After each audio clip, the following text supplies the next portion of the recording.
कोल्हापूरची आई अंबाबाई, कोल्हापूरची आई अंबाबाई. अगं यंदा तुझा जागर होणार नाही म्हणे. खरं आहे का? म्हणजे यंदा आम्ही अंबाबाईचं दर्शन नाही घ्यायचं? अगं लेकरांनीच कसं आईकडे नाही यायचं? शारदीय नवरात्रोत्सव असाच बाहेरून साजरा करायचा का आम्ही? नवरात्रीमधील तुझी तेजस्वी नवरूपे, अखंड तेवणारे तुझे नंदादीप, घटरूपी ब्रह्मांडात मारक चैतन्यासह अवतीर्ण झालेल्या तुझ्या पूजनाचा तो सोहळा, ती भव्य विद्युत रोषणाई, विविध धार्मिक आणि सांस्कृतिक कार्यक्रमांची ती रेलचल, तुझा तो रुबाबदार पालखी सोहळा, तुझी भव्य आरती आणि त्या आरतीच्या वेळेचा तो मृदुंग अनुभवू दे गा मला. लाखो भाविक तुझ्या दर्शनासाठी प्रतीक्षेत आहेत आई. नाही आई, आम्हाला काहीच अडचण नाही, आम्ही डोळे झाकून घेतो. पण आधी माया म्हणलं की फक्त तुझा चेहरा समोर येतो. विचार कर आई, तुला जमेल का?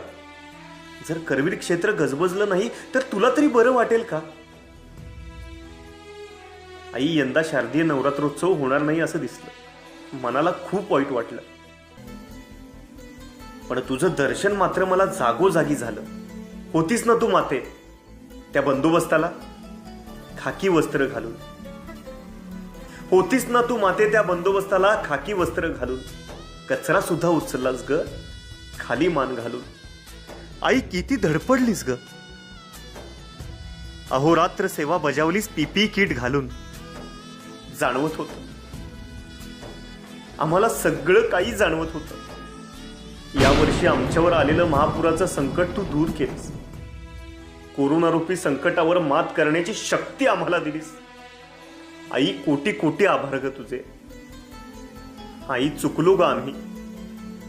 खूप अति झालं ग आमच्याकडून. माफ कर माझी माऊली, पण आमच्यावर अशी नाराज नको हो आई. दार उघड अंबाबाई, दार उघड. पुढच्या वेळेस भक्तांच्या मनात कसलीच भीती येऊ देऊ नको. तुझ्या भक्तीचाच संसर्ग होऊ दे आता सर्वत्र. आई, मनोभावे तुझ्या चरणी एकच साकडं आहे. येत्या पंचमीला कोरोनारूपी राक्षसाचा संहार करून तुझे पुढील वर्षातील येणारे असंख्य सोहळे अपार ऊर्जेने, उत्साहाने आणि त्याच ताकदीने आम्हाला साजरे करू दे आई. साजरे करू दे. दार उघड आई, दार उघड. दार उघड आई, दार उघड. काळजी रे माझ्या देवा, काळजी रे देवा, काळजी रे माझ्या देवा, काळजी रे.